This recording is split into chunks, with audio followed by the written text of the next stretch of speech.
Hello everyone, Ollie here from 𝕣𝕖𝕧𝕚𝙴, and I'm back with another review.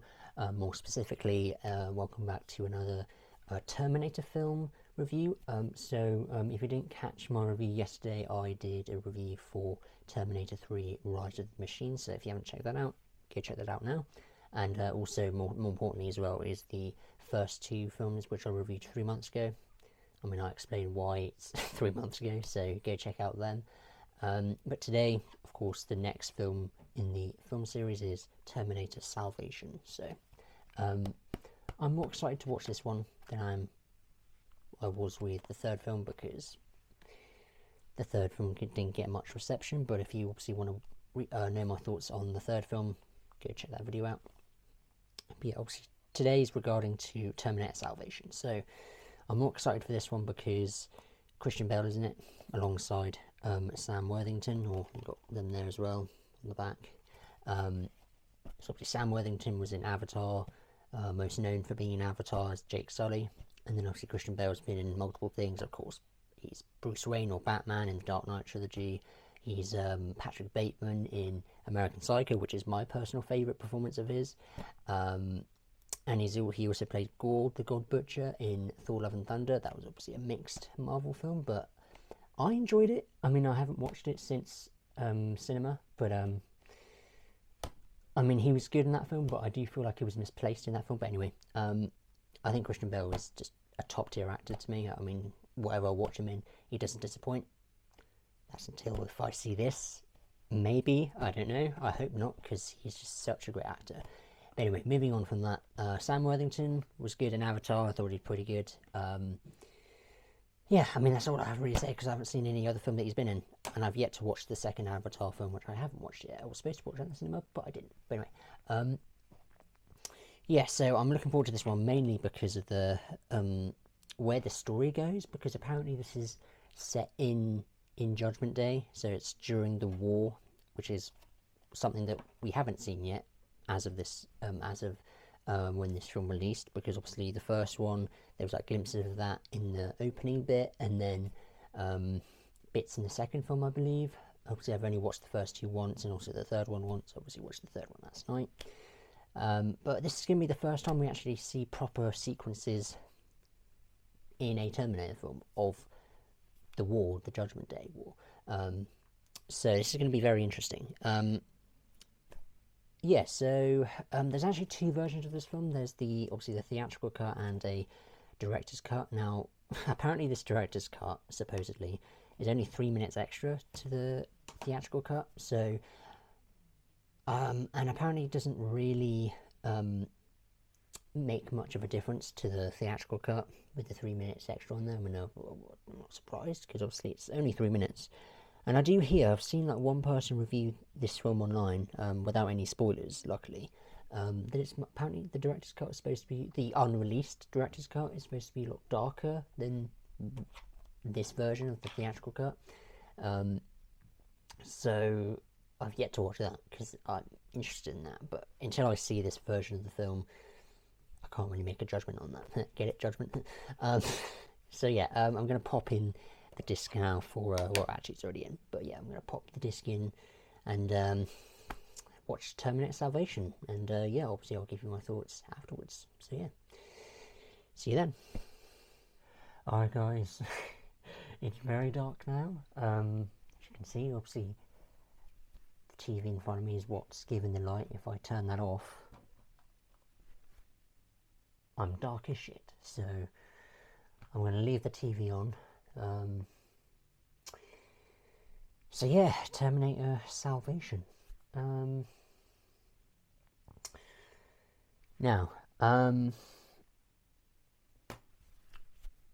this is an interesting one. I'd say this one is better directed than the third one.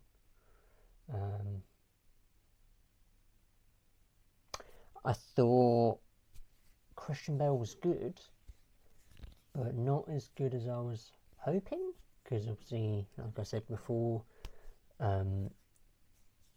obviously Christian Bale's one of the greatest actors that I know, and this is probably my least favourite role he has done so far. Obviously, I haven't watched every single role of his in a film, but from what I've seen so far of him, from Batman, Patrick Bateman in American Psycho, yeah, out of all the roles he's done that I've seen, which is only a few, this is my least favourite. And that's not to say he wasn't bad in this. He was good. Sam Worthington was also pretty good. He played Marcus, and obviously Christian Bale. People that don't know, he plays John Connor, obviously still son of Sarah Connor, who she isn't in this. She's dead. The story is interesting.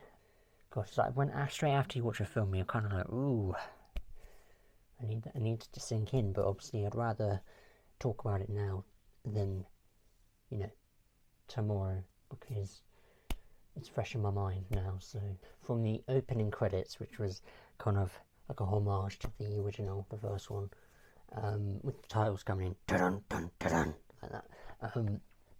That was cool. Obviously Kyle is in this. Kyle Reese. And he's actually a teenager in this, and he isn't actually the father of John Connor in this one. Which is strange to see. But I don't know if I prefer that storyline or not. But I do like it though. It's an interesting spin on the story. So obviously, people that haven't watched the film, obviously spoilers. The film's been out now for obviously years, but obviously we know that Marcus, obviously Sam Worthington's character, he's half human, half cyborg or machine, as they're called. But he obviously believes he is human, even though he, at the beginning of the film, where Helena,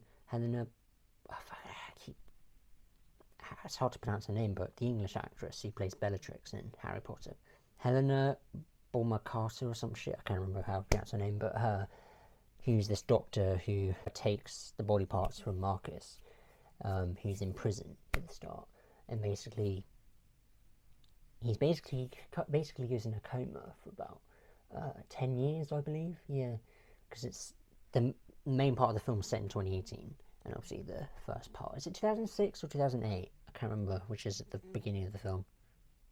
But it's either 2006 or 2008. It's 2003. Well, yeah, 2003. So yeah, the start of the film set in 2003, and then the rest of the film set in 2018. So,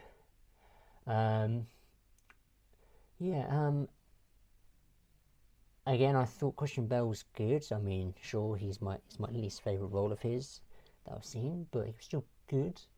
Sam Worthington was a good character. I mean, I liked his arc. Obviously, in the end, he obviously sacrificed himself to save John Connor. Originally, I thought he was going to die, John Connor, because in the third film, again, if you haven't watched it, spoilers, Arnold, we'll get to Arnold in a minute, but Arnold does say to John Connor in the third one, I do kill you in the future, in the aftermath of Judgment Day, which is, oof. So I was kind of expecting, when Arnold came around, as obviously T-800, obviously Arnold isn't actually in the film, it's CGI, which is, I was like, is that Arnold? I was like, I know, I heard the dun dun dun dun just as they were revealing the machine, and I was like, I was like, oh, I thought he wasn't in this film. I mean, he technically isn't, because it is CGI, but obviously it's supposed to represent him as his character. Yeah, it was weird. Obviously, you could tell it wasn't actually Arnold because it is CGI, but obviously he wasn't able to come back because at the time I think he was a governor, because at one point in his career he was a governor, and also an actor, but obviously because he was a governor he wasn't able to partake the role, so they had to CGI his face in, which is a bit weird. But yeah, that was kind of cool seeing that reveal, despite him actually not being there, Arnold.